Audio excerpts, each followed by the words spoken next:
So this year, the report focuses on the energy transition. And as you'll see, it's well underway in the US. And this year, though, we took a little different approach. When we asked utilities, hey, what's the #1 barrier? They say regulatory approval. So this year, rather than talking to consumers, we said, you know what, let's talk to commissioners. And that's what we did. You can get the report. It's actually available on your app. You can go to our website, itron.com/RIR, or you can scan that QR code and get it. And I also want to call out that we did the research with the commissioners through our partnership with Public Utilities Fortnightly. And I'm really delighted to have Paul Schlander here, the former NARUC president, who's working as a consultant with Public Utilities Fortnightly. He actually did the interviews, and he and Dan Pfeiffer, who is Itron's Vice President of Government and Regulatory Affairs, are having a fireside chat and really delving deeper into that commissioner perspective. So you might want to check that out. Add that to your schedule.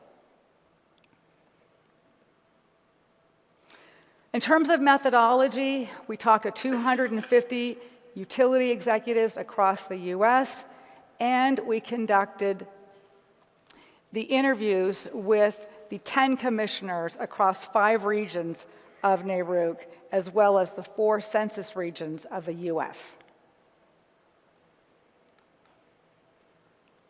So we asked utilities and commissioners, how important is the energy transition?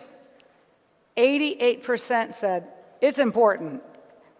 And then we asked commissioners the same thing, and 7 out of 10 of them emphasized the fact that the policies in their state are supportive of the transition projects. So that's great to see alignment on importance and that there are laws and regulations supporting that.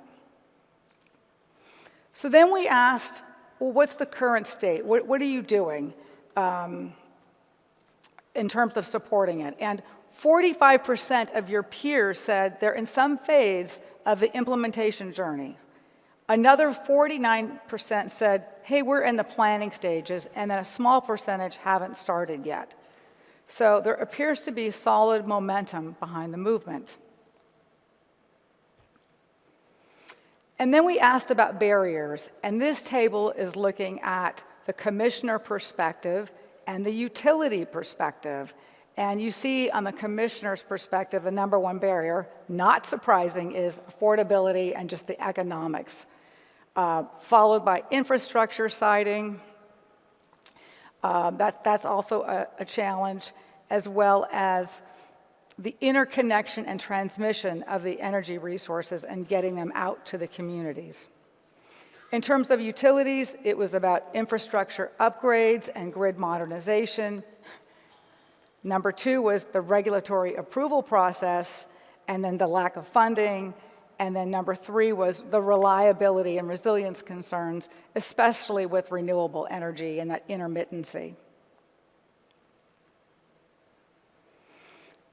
So then we looked at what are the effective ways to overcome the challenges? Like, what do you see as how to get there? And then the second part was, what are you doing today? And the report itself has so much more information. Today I'm just providing the highlights, and it provides a lot of case studies and examples. But in terms of what utilities told us, it was #1 way is investing in technology and infrastructure and to integrate these renewables. 2 was to educate. 2 and 3 were about education. Education to policymakers, to regulators, and to the consumer about energy efficiency. And you heard a lot about what CPS and SAWS are doing. In terms of what are utilities doing today, they're investing in technology and infrastructure, so that's aligned. And then they're also training their workforce. There's been a lot of turnover in COVID, in every industry. And so utilities are training. We're training our workforce, getting them ready. And then #3 I thought was very interesting was seeking outside investments in renewable energy projects. So whether that's working with a venture fund or private industry to support it, that came up as #3 in terms of what utilities are doing today. So what's the consumer role? Commissioners view the consumer participation as really important. 8 out of 10 said their participation is extremely important. And then utilities said,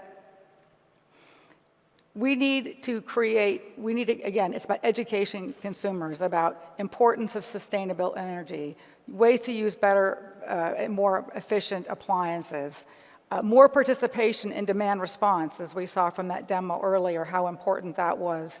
And then just getting people to change their daily, becoming more aware and changing their daily habits and practices.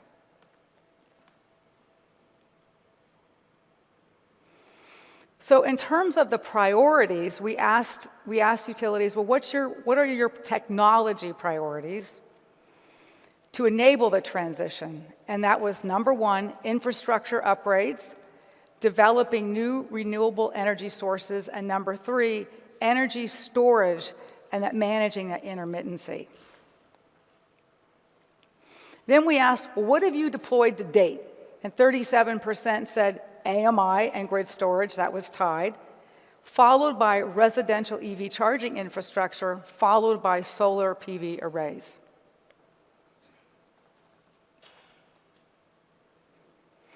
And then we said, what are your priorities for the next 5 years? And that has evolved a little bit. That's about load monitoring, voltage management, managing that solar PV arrays. Number 2 is distribution automation and consumer, kind of tied with consumer pricing and program incentives, followed by grid battery storage. So there's a lot more information in the report, and you guys have got to check it out. But I think as Tom and Tim did such a great job this morning illustrating, utilities lack that visibility and control in the medium and low voltage networks. And that's a solution, there's a solution for that, and that's a scalable, distributed, real-time platform for intelligence at the grid edge. So I'm going to leave you with that. You can hear more about that throughout this week. The other thing I want to talk about is Itron has been working with you for 40 years, and we understand your challenges, and we've been with you every step of the way.